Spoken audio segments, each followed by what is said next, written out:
क्या आपने कभी सोचा है कि इतिहास का स्वर्ण युग अचानक पैदा नहीं होता, उसकी औपचारिक घोषणा होती है। 319 ईस्वी मगध की धरती पर एक नया अध्याय लिखा जा रहा था। ये सिर्फ सिंहासन परिवर्तन नहीं था, ये सत्ता की परिभाषा बदलने वाला क्षण था। घटोत्कच के बाद सिंहासन पर बैठते हैं चंद्रगुप्त प्रथम। लेकिन ये कोई साधारण राज्यारोहण नहीं था, क्योंकि इसी क्षण से एक नया युग जन्म लेने वाला था। इसी समय शुरू होता है गुप्त संवत, एक ऐसा काल जिसे इतिहास ने दर्ज करना जरूरी समझा। चंद्रगुप्त प्रथम अब सिर्फ राजा नहीं थे, उन्होंने धारण की उपाधि महाराजाधिराज, राजाओं के भी राजा। ये उपाधि केवल शब्द नहीं थी, ये शक्ति की औपचारिक घोषणा थी।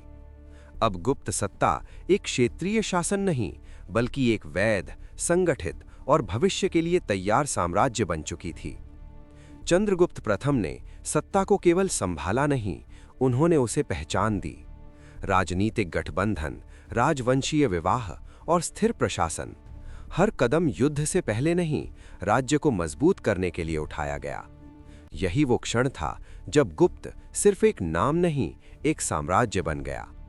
गुप्त संवत कोई साधारण कैलेंडर नहीं था, वो आत्मविश्वास की मोहर था।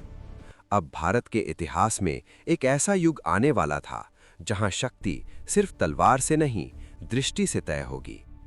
चंद्रगुप्त प्रथम शायद ये जानते थे कि उनके बाद समुद्रगुप्त और विक्रमादित्य इतिहास की दिशा बदल देंगे, क्योंकि इतिहास में सबसे बड़े युग तभी जन्म लेते हैं जब सत्ता खुद को समय के नाम दर्ज करा देती है।